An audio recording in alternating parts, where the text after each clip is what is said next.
So, how many of us know the story of Orpheus and Eurydice? It was a Greek myth. Hmm. Firstly, I want you to know that Greek civilization, culture, and mythology existed before Christianity. Follow me, please. Orpheus was a legendary musician, a skilled lyre player, and a talented. When he played, the bird would swoop down from the heaven and sit on the branches above his head, and the animal of the field would gather around him. One day, he fell in love with a woman called Eurydice and decided to get married.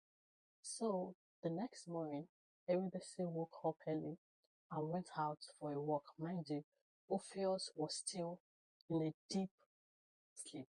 To cut a long story short, she was bitten by the snake, and by the time Orpheus came out, she was lying dead and cold. Then Orpheus carried her home, with intense sorrow and tears on his face because the marriage is not even up to 24 hours. Then after the funeral, he decided to travel to the other world, which is the land of the dead, hoping to see his wife, Eurydice. A lot of things happened on the way, but I'm not going there. And guess who he met? The king of terror, Hades himself. Oh my god. So what happened? He pleaded with Hades to restore his wife, Eurydice. The story doesn't end there, but I'll stop there for now. Now, who and what is it? It represents the power of the grave or an unseen world. It was the prison of death where soul waited. Now, let me continue the story. Stay with me, please. I'm being somewhere. After he pleaded with Hades, he now instructed him to leave his realm so that Eurydice will follow her with a single rules.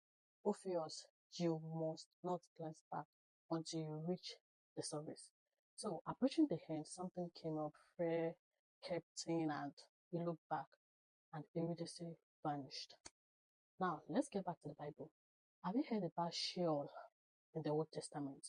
This is the final destination for everyone in the Old Testament, whether righteous or unrighteous, good or bad, regardless of their belief.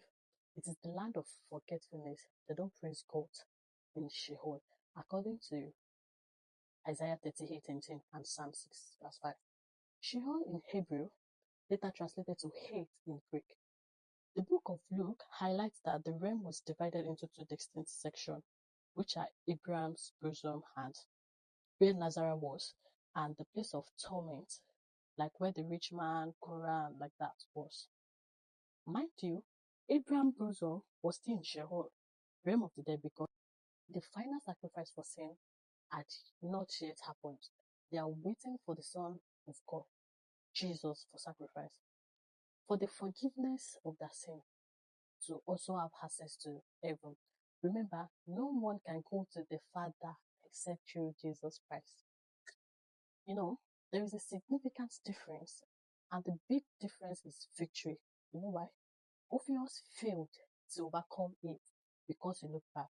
Death remained undefeated, and Eurydice stayed trapped. And guess what? Jesus succeeded by raising from the dead on the third day, proving that hate no longer has the final word. Meaning, hate could not hold him down. Now, I understand the rhetorical question that says, Death, where is your sting? Hate, where is your victory? Like, Mr. Hate, I thought you were the most powerful. What's up, Death? Don't tell me you lose your sting.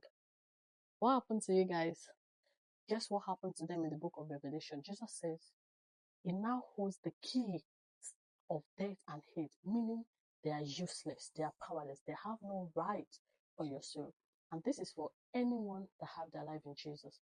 I'm beseeching you to get things right with Jesus now. It's the Holy One who can save your soul from death. I'm pretty sure you'll understand the death I'm talking about. Well, obviously not physical. Of course, we're all gonna take out this flesh. I'm talking about death that deals with soul. Hell. Guess what? The book of Second Corinthians says that the last enemy that will be destroyed is death. And the book of Revelation 20 explains how they will be destroyed and judged by throwing them in the lake of fire. Mind you, they have been overcome, but they will still not go unpunished.